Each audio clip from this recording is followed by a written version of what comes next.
क्या आपको याद है पिछले साल 7 मई का वो सन्नाटा, जब बिना सरहद लांघे ही पाकिस्तान में बैठे आतंकियों के ठिकाने मलबे में तब्दील हो गए थे। उस खामोश स्ट्राइक के पीछे असली ताकत थी हैमर मिसाइल की। और आज की सबसे बड़ी खबर यही है कि पीएम मोदी और राष्ट्रपति मैक्रो की मुलाकात ने इस गेम चेंजर मिसाइल को लेकर एक हिस्टोरिक डील पर मुहर लगा दी गई है। जी हाँ, अब ये घातक हैमर मिसाइलें सिर्फ फ्रांस से आएंगी नहीं, बल्कि मेक इन इंडिया के तहत हमारे अपने देश में बनेंगी भी। लेकिन आखिर क्यों इन मिसाइलों को दुनिया का स्मार्ट वेपन कहा जाता है और कैसे राफेल के साथ मिलकर ये जोड़ी दुश्मनों की नींद उड़ाने वाली है, आइए जानते हैं इस वीडियो में। अब सवाल ये है कि आखिर ये हैमर मिसाइलें इतनी स्पेशल क्यों हैं? तो दोस्तों, इसका पूरा नाम है highly agile modular munition extended range. सुनने में थोड़ा टेक्निकल लगता है, लेकिन असल में यह सिर्फ एक मिसाइल नहीं बल्कि एक जादुई स्मार्ट किट है। इसे ऐसे समझिए कि ये किट किसी भी पुराने या साधारण बम पर फिट होकर उसे एक प्रिसिजन गाइडेड वेपन यानी सटीक निशाना लगाने वाले हथियार में बदल देती है। फ्रांस में इसे AASM भी कहा जाता है। इसकी सबसे बड़ी खूबी इसका 2 चरण यानी 2 स्टेज वाला सिस्टम है। यानी पहले ये बम को रफ्तार देता है और फिर उसे सीधा दुश्मन के ठिकाने पर गाइड करता है।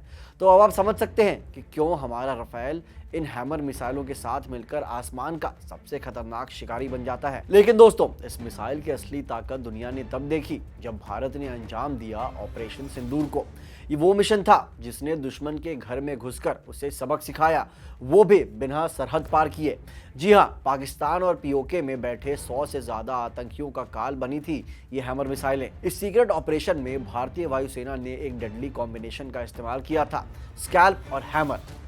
जहां स्कैल्प मिसाइलों ने जमीन के अंदर बने मजबूत बंकरों को नेस्तनाबूद किया, वहीं हैमर ने दिखाया अपना असली स्मार्ट खेल। इसे उन ठिकानों के लिए चुना गया था जहां हाई एक्यूरेसी और पलक झपकते ही निशाना बदलने की फ्लेक्सिबिलिटी चाहिए थी। यानी दुश्मन को संभलने का मौका तक नहीं मिला और हमारे जाबाज विमानों ने अपनी सीमा में रहते हुए ही आतंकी कैंपों को मलबे में तब्दील कर दिया। अब आप सोच रहे होंगे कि आखिर हैमर ने जैश और लश्कर के उन सुरक्षित ठिकानों को कैसे ढूंढ लिया जिन्हें वो अभेद मानते थे। तो दोस्तों, इसका सीक्रेट है इसकी ऑटोनोमस नेविगेशन और जैमिंग रेजिस्टेंस। यानी दुश्मन चाहे कितनी भी इलेक्ट्रॉनिक जैमिंग कर ले, हैमर अपना रास्ता खुद ढूंढ लेती है और उसे भटकाना नामुमकिन है। इसकी सबसे बड़ी ताकत है इसकी स्टैंड ऑफ क्षमता।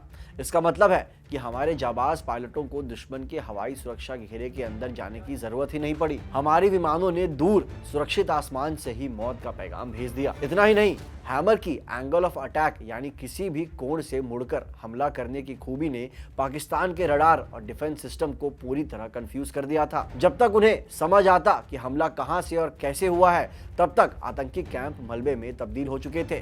तो ये है वो स्मार्ट टेक्नोलॉजी जो अब मेक इन इंडिया के तहत भारत की सरहदों को और भी फौलादी बनाने वाली है। लेकिन दोस्तों, यह समझौता सिर्फ एक हथियार की खरीद तक सीमित नहीं है, बल्कि यह मेक इन इंडिया के सीने पर गर्व का एक नया तगमा है। इस डील के जरिए भारत की BEL यानी भारत इलेक्ट्रॉनिक्स लिमिटेड और फ्रांस की दिग्गज कंपनी सैफरान एक बहुत बड़ा जॉइंट वेंचर शुरू करने जा रहे हैं और इस मिशन का हेडक्वार्टर्स होगा पुणे। जी हाँ, पुणे में एक high tech centre of excellence setup किया जा रहा है, जहां इन मिसाइलों का सिर्फ मरम्मत ही नहीं होगी बल्कि इनकी गाइडेंस किट्स का निर्माण और सप्लाई भी हमारे अपने देश में ही किया जाएगा। उम्मीद है कि जल्द ही इस पूरी परियोजना का 60% हिस्सा स्वदेशी हो जाएगा।